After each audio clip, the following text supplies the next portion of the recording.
Good afternoon, everybody. It's a pleasure and honor to be here.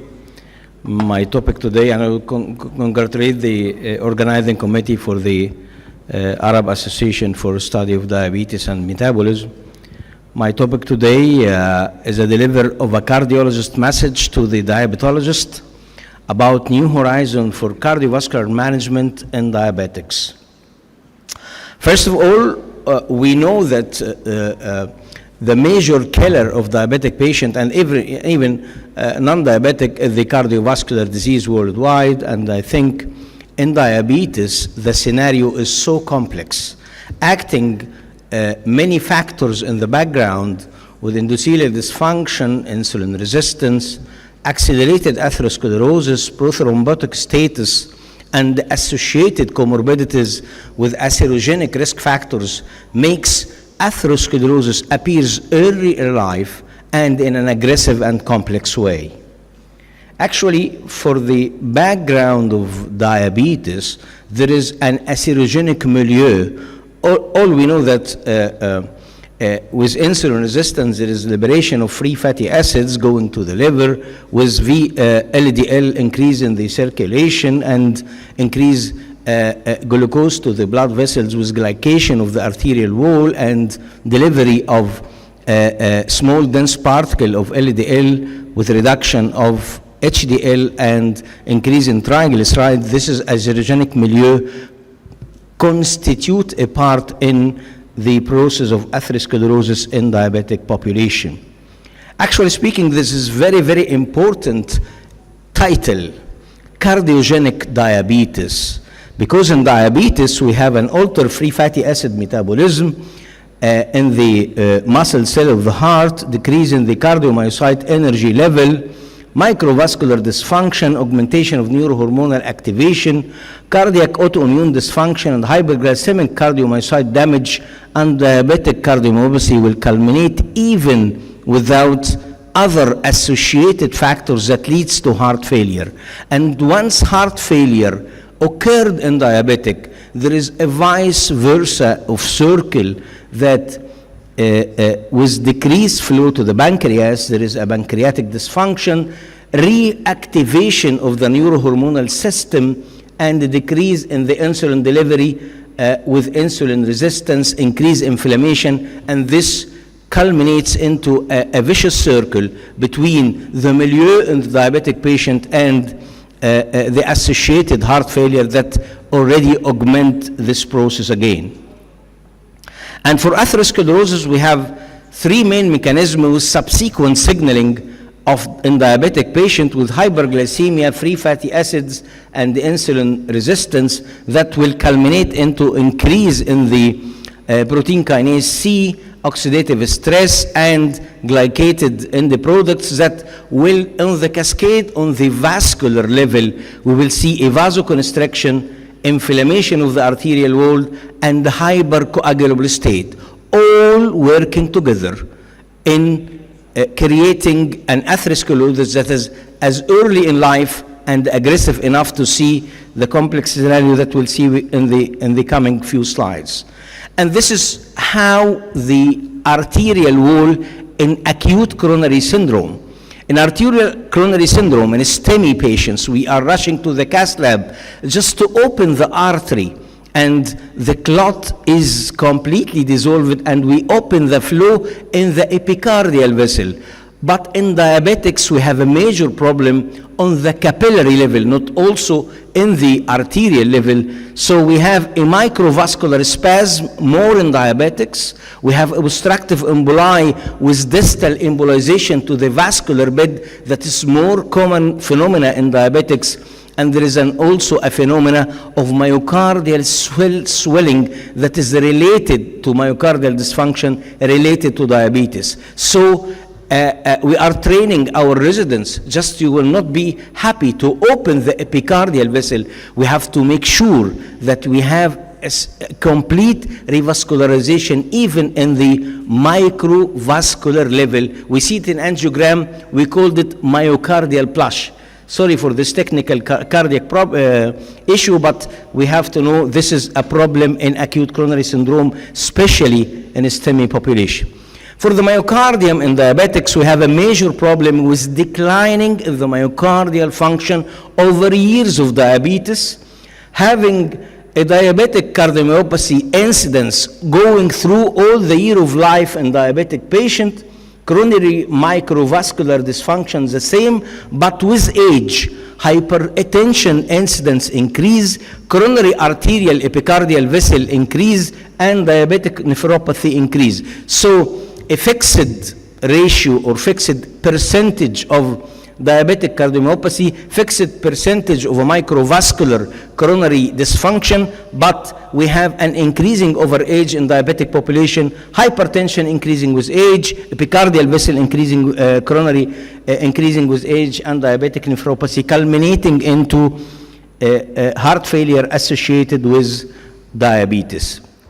What about acute coronary syndrome? Diabetics associated with increased risk of acute coronary syndrome. 1/3 of the patient with acute coronary syndrome having diabetes. ACS occur earlier in diabetics is associated with increased mortality due to pro-inflammatory and pro-thrombotic milieu that is prevalent in diabetic population, and evolution of prognosis and outcome, revascularization. All the strategies are so complex in acute coronary syndrome rather than in diabetic rather than in non-diabetic. And this is a core message in acute coronary syndrome. We have a promoting increase the incidence of acute coronary syndrome in diabetics, the presence of hypertension, obesity, dyslipidemia, insulin resistance. We have a poor prognosis related the intervention in acute coronary syndrome, high short and long-term mortality after ST segment innovation, antithrombotic treatment. We have an edge of aggressive or high powerful antithrombotic, abciximab, we don't have it in Egypt.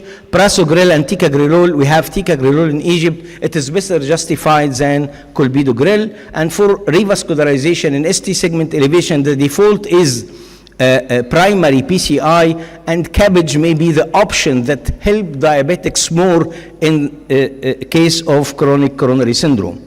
This is an important issue that related to the cardiologist. TVF, target vessel failure. This is a coronary occlusion after PCI. في الحقيقة in this study, diabetics having a worse outcome regarding target vessel failure. But what about non-diabetics? Actually speaking, when they studied non-diabetic group, they found that more than 50% of non-diabetic that have target vessel failure, having either a silent diabetes that not diagnosed before or pre-diabetes. 54% in contrast to 46% that is proved no diabetes and have no history of diabetes. So even in apparently non-diabetic, those who have a poorer prognosis with target vessel failure have either a pre-diabetes or silent diabetes. And this is fortunately, this is data up to 2018 or earlier in favor of cabbage versus PCI, coronary artery bypass grafting having a superior edge over PCI, but we have some glimpse of data recently that in favor of PCI or having, definitely speaking in diabetics, should be a hard team decision regarding the revascularization in diabetic when they have multi-vessel disease or left main disease. What about the new horizon? We see all the deleterious, whatever pathological or data about the management and the disease in acute coronary syndrome, in chronic coronary syndrome, and diabetic. If there is a new horizon, yes, sure. And this is the data about medical treatment. We have to see that using of SGLT2 besides not or GLP-1 is an essentially important to protect cardiac patient. Another important thing is to use the SCORE2 scoring of diabetics adopted from the European Society of Cardiology to have actual real assessment which is accurate to the patient with diabetic for the cardiovascular risk, using SGLT2 for heart failure, SGLT2 plus finerenone, especially in renal diabetic population, clopidogrel at least for 6 months in chronic coronary syndrome and for 12 months in acute coronary syndrome, and even we have extended DAPT therapy, antiplatelet therapy or dual antiplatelet therapy in some scenarios that's complex to treat in diabetic population. And finally, the exercise and improving the quality of life is an essential important. What is missing to the point is the use of liberal anti-dyslipidemic agent, PCSK9 and something like that, to control the diabetic population to the target is essentially important. Another important thing is dealing with the different categories of treatment in the pipeline. Actually speaking, what we have in the signals that already to control diabetes, with still some raw area of potential signals that we can use it to improve the quality of care of diabetics, not that only focusing on controlling the diabetic state, but also controlling the risk of the patient having diabetes. And this is very, very important. What about SGLT2 and the story of diabetic population with cardiac problem? This is a cohort of DABA heart failure. This is dapagliflozin that already prescribed for patients that not having diabetes, having only heart failure. Not only they improve the heart failure, but improve their incidence to have new onset of diabetes. So that SGLT2 dapagliflozin member in that way treated the cardiovascular disease and consequently treat the metabolic part of the story in diabetes.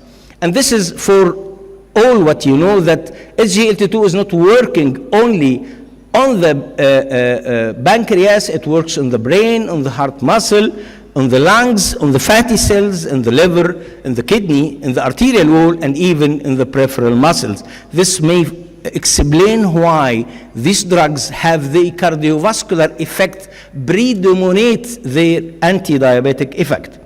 And finally, if there is a hope in interventional cardiology, definitely the core is to improve the technique regarding new stents, optimization and visualization by IVAS or OCT inside the procedure of coronary stenting, using the new techniques of handling of calcium, using optimal therapy and lithotripsy, rotablation to improve the technique is the core.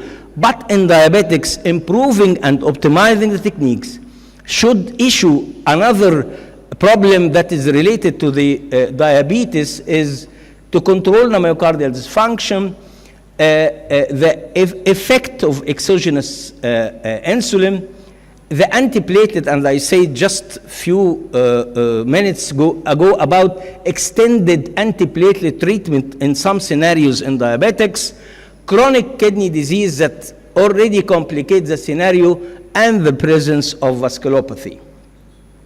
There is a new data in 2024 that already optimizing the technique in interventional cardiology makes the 5-year survival between CABG and PCI touching each other, with some more revascularization in PCI than CABG.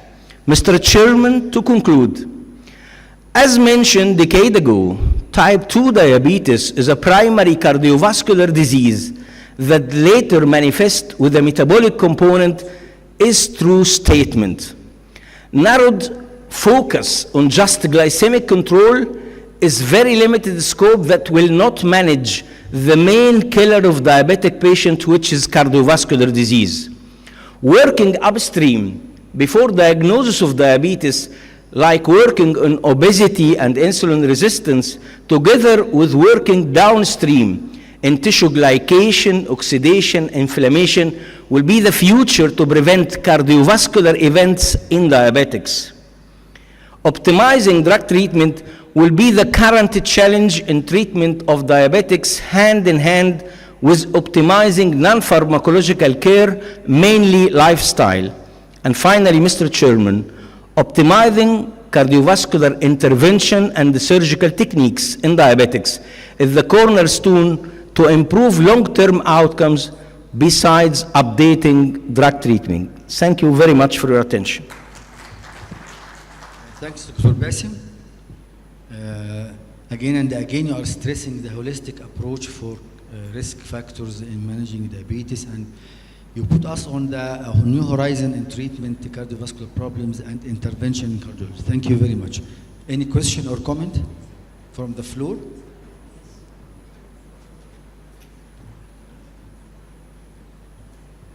Thanks, sir. Do you recommend statins and salicylates? For example, patient with normal lipid profile, do you recommend also he should or she should have statin even if the LDL is below is normal or below normal, or there is no need for statin, or we should maintain statin? And also as regards salicylates, is there a role in for salicylates nowadays, or clopidogrel is having the upper hand? Thanks a lot. In diabetics, huh? Yes. In diabetics, okay. First of all, in diabetics, أنا أشرت إن إحنا we have to use scoring system.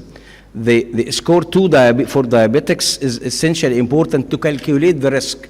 Apparently, diabetics maybe looks primary prevention, لكن الدايابيتس في الحقيقة محيرنا. كل الجايد لاينز بتاعة الديسليبيديميا you will see diabetics in very high risk, intermediate, but no low risk. So you have to justify the use, but most of the diabetics needs some form of statin therapy, but according to the risk, according to the readings, most probably you have to bring them to the chart and find the risk status and finally prescribe.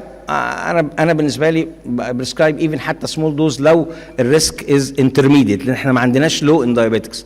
Being diabetic طبعا أنت عارف ال duration of diabetes و presence of complications، وهل موجود معاه coronary artery disease أو evident atherosclerotic artery disease أو subclinical، إنه الانتمال medial thickness may be a surrogate point, ankle brachial end. There is will not go through the details دي كلها, but you should justify the using by finding the risk level for each one. For aspirin, for primary prevention, we have to calculate the risk. In primary prevention, high risk, considerably diabetic, especially complicated diabetes, we may find it essentially important even without evident macrovascular cardiac disease in diabetic population, it is maybe justified. But without diabetes, we have to calculate the risk and not provide, there is a concept that above 40 or above 50 aspirin for everyone. This is not the case for all. In diabetics, we should calculate the risk. Yeah, for because the incidence of gastritis per year on aspirin 1 to 2%. But we have not to excuse me. We have not to forget that these guidelines for Europe, like they drink alcohol and alcohol بيعمل vasodilatation. In Egypt and Arab countries, we doesn't drink alcohol, so we have to give antiplatelet management for guard against diabetes. Even حتى وهيز هاي مفيش lipid profile, we have to give him antiplatelet management and statin. لأن زي ما حضرتك قلت دلوقتي الأسيروما ممكن تحصل من نكتشفها. فمن ضمن الحاجات اللي تعمل stabilization للبليكس بتاعت الأسيروما الستاتين and antiplatelet management. Yes. Just a statement for عشان أساتذتنا والوقت regarding الأسبرين. Aspirin have an incidence of bleeding per year 1 to 2%. If the risk of cardiovascular disease less than that, so it is not justified to give. But if it is more, it is justified to give. So you have to calculate the risk for everyone. Okay. Thanks, Dr. Bassem. تفضل فندم. حضرتك عايز تسأل سؤال؟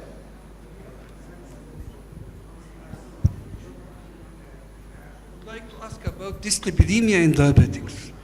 Is each patient diabetic has to receive dyslipidemic drug, or we have to stratify the risk? Same question, Doctor, you just mentioned. You mean that every diabetic patient should receive statin or not? I'm just asking, or we have to estimate the risk stratification coronary artery disease incidence, and accordingly I have to. هو الأغلبية هتاخد، لكن according للريسك stratification هيبقى high intensity, intermediate intensity, low intensity. But most of the diabetic cohort mostly should have some form of lipid therapy. لكن الفكرة كلها في الانتنسيتي ده should be related للcalculation of the risk. لسه يعني نفس الكلام اتقال دلوقتي. نفس السؤال. سكورنج سيستم حضرتك اتفضل. سكورنج سيستم وحسب السكور